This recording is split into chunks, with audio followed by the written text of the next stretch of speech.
Hey everyone, it's me Chrissy and I'm here with my Fantasy Fest wrap-up and what I read during the week of the Fantasy Fest, and I was able to complete some challenges, and that's really cool because I wasn't really planning on completing any of the challenges or more than one, and they were like really challenging, most of them anyway.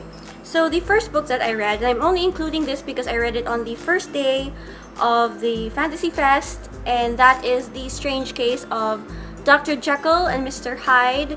Even though this is more sort of like science fiction and not really horror, it was okay. I finished it in a day and it's not that hard to read, but I can see why this would appeal to the people back when this was written. Also, the challenge one of the challenges was read a book and then watch its movie adaptation, I think. So I didn't watch the movie adaptation, I watched the TV show adaptation. So my review for this book is and what my review is for the TV adaptation is So that's it. The next book that I read, and I wanted to finish this quick because I knew it was gonna be fast because of the author, but I ended up being really busy. So what I ended up finishing this on like the last day of the Read-a-thon, and that is The Iron Trial by Holly Black and Cassandra Clare. It's about a kid whose dad doesn't want him to go to magic school because he thinks magic is bad, and he has to pass this test, but he's supposed to fail so he doesn't get in magic school, but instead he ends up failing to fail, and he ends up going to magic school.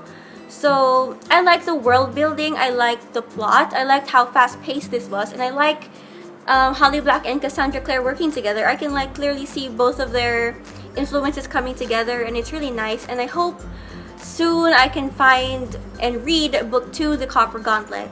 This was actually a very nice read, and it fulfills the challenge of read a middle grade book. So there we go.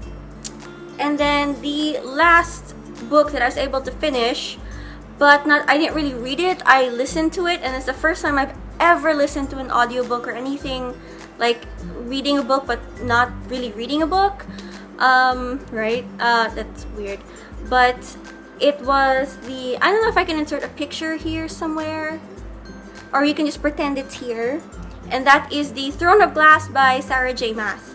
It's so good, like it totally lives up to the hype. I wasn't expecting that. I think it's mostly because the voice person, the reader, was very charismatic, and I liked how she changed her voice, and it really gave me more of an in-depth view of the character, sort of, and I think it helped that I actually read The Assassin's Blade first, but yeah, it was very good, and surprisingly enough, I found the audiobook for free here on YouTube.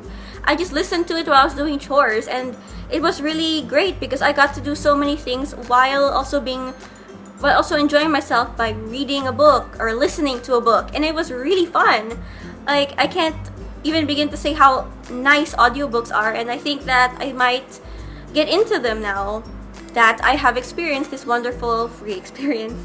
So that's it. I'm sorry if the lighting is a bit odd. The window and the sun keeps getting clouded by clouds, and like it goes shady and bright every now and then. So yeah, that's it. These are the books I read during the Fantasy Fest, and it was really a lot of fun. And thank you for watching. Thank you for sticking around. I'll see you guys next time. Bye!